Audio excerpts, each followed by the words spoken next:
हम लोग जब मंदिर जाते हैं तो सोचते हैं हाँ भाई भगवान है यहाँ पे, कोई बदमाशी मत करो, भगवान का मंदिर है, भगवान देख रहा। लेकिन जब बाहर जाते हैं तो सोचते हैं भी यहाँ तो भगवान नहीं है, मंदिर नहीं है, इसलिए यहाँ पे भगवान नहीं देख रहा, यहाँ पे जो करना है चालाकी 420 करो। ये हमारे भारतवासियों का सिद्धांत है, कान पवित्र करो। जब बूढ़े हो गए, अब घर में तो कोई पूछता नहीं, सत्संग में जाके धर लो अपने। और सत्संग के बाद कोई पूछे पंडित जी ने क्या समझाया, अरे भाई हमें क्या लेना देना क्या समझाया, हम कान पवित्र कर रहे थे। तो कान चले जाएंगे गोलोक और आप यहाँ रह जाओगे। आप दोनों काम एक साथ कैसे करेंगे? भगवान का ध्यान भी करो और कर्म भी करो।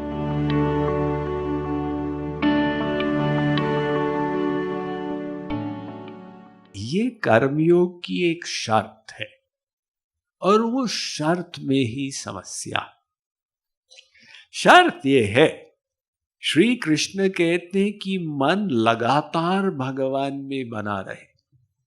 अर्थात ऐसा नहीं कि सुबह उठ के आधा घंटा योग कर लिया, ठाकुर जी की पूजा कर ली, फिर ठाकुर जी को अलमारी में बंद कर दिया, चलो भगवान अब मैं संसारी कार्य कर रहा हूं, और फिर लास्ट में जाके कुछ कुकर्म भी कर दिया। तो हम कहे साहब हमने योग भी किया था, कर्म भी किया था, अब हम कर्म योगी हैं।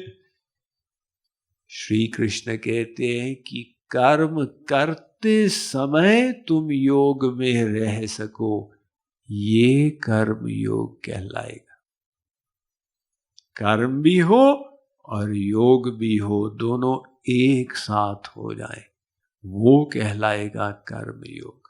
तो आप कहेंगे साहब ये तो बड़ा कठिन है, कर्म के साथ हम योग में रहें। अरे कठिन क्या, ये तो असंभव है। आप दोनों काम एक साथ कैसे करेंगे? भगवान का ध्यान भी करो और कर्म भी करो। कोई भी कर्म करने में मन को तो लगाना पड़ता, मन के बिना भला कर्म कैसे होगा? जैसे आप प्रवचन सुन रहे हैं, कान से सुनते हैं लेकिन मनोयोग रहता है, तब समझ में आता। और बाई चांस अगर मन भटक गया,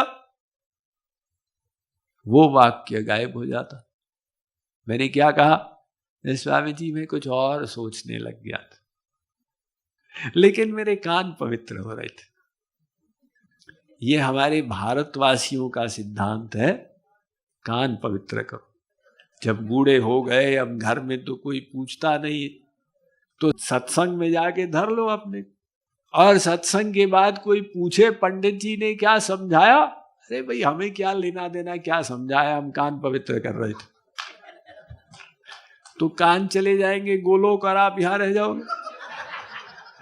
अरे भैया कान को साफ करना है, साबुन पानी से करो। आपको मन को साफ करना पड़ेगा ना, तो मनोयोग के बिना तो कार्य होता ही नहीं। और श्री कृष्ण कहते हैं मेरा चिंतन भी करो, कर्म भी करो।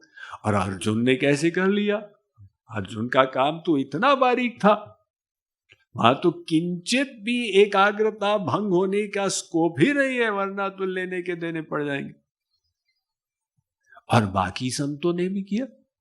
कबीर जी कहते सुमिरन की सुधियों करो, जो सुर भी सुत माही, कहे कबीर चारो चरत, बिसरत कब हुक नाही। भगवान का स्मरण ऐसे करो जैसे गाय बछड़े का स्मरण करती।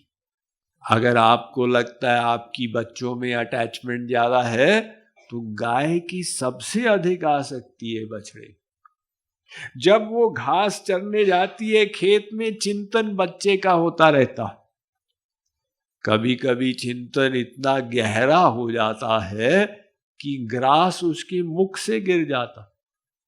और फिर जब गाय वापस आने लगती है तो रंभाती है बच्चे को याद करते हुए। तो वो घास भी चर रही है, बच्चे का स्मरण भी कर रही है। कबीर जी ने कहा ऐसे तुम अपने भगवान का स्मरण करो। हम लोग मैं को तो अनुभव करते हैं, मैं हूं, मैं सुन रहा हूं, मैं बोल रहा हूं, मैं भूखा हूं, प्यासा हूं, सुखी हूं, दुखी हूं, मैं की अनुभूति सदा रहती है। लेकिन हम इस बात को नहीं विचार करते कि भगवान भी अंदर बैठे हुए, वही अनंत कोटि ब्रह्मांड नायक, वही सर्वशक्तिमान भगवान, वो अंदर बैठा हुआ। तो इसको हमें अपनी कॉन्शियसनेस में लाना। हम लोग जब मंदिर जाते हैं तो सोचते हैं हाँ भाई भगवान है यहाँ पे,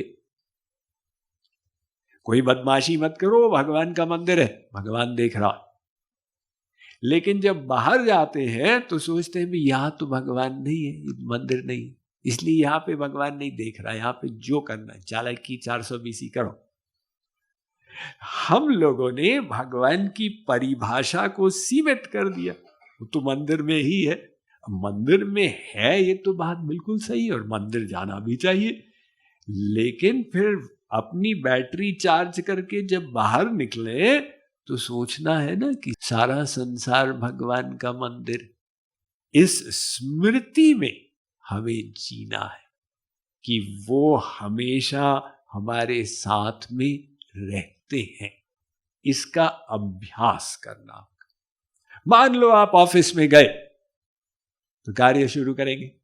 अब आप कार्य शुरू करने से पहले अपने एकाग्रता को जमाएं, सोचें श्री कृष्ण वहां बैठे मुझे देख रहे हैं।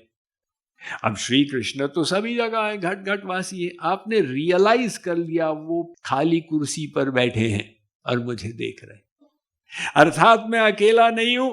या यो समझे कि अंदर वाले भगवान को बाहर खड़ा कर दिया कि भगवान आप देखिए, आप मेरे साक्षी हैं और आप मेरे रक्षक हैं।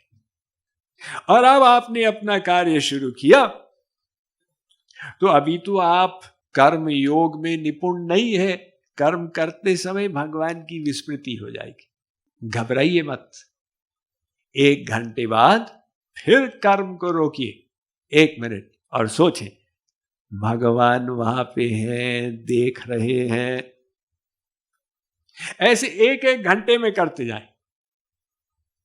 उससे क्या होगा, ये मन जो बिगड़ जाता है फिर ठीक हो जाएगा, फिर बिगड़ जाता है फिर ठीक हो जाएगा, फिर बिगड़ता है तो फिर ठीक हो जाएगा। ये आप 1-1 घंटे के से अभ्यास करते जाएं, वो देख रहे हैं, वो साथ में हैं, और फिर धीरे धीरे उसको आधे घंटे पर ले आए, हर आधे घंटे बाद, और फिर 20 मिनट पर, फिर 15 मिनट पर, ऐसे करते चले जाएं। तो धीरे धीरे इस अभ्यास को बढ़ाना है। ये चेतना में एक स्मरण कि भगवान सदा मेरे साथ रहते। तो ये जब स्मृति तैल धारावत विच्छिन्न हो जाएगी, आपका मन तो समर्पित हो जाएगा, मामेकम शरणम व्रज हो जाएगा, भगवान कृपा कर देंगे, माया निवृत्ति हो जाएगी, भागवत प्राप्ति हो जाएगी। तो ऐसे हम अभ्यास करते चले जाएं।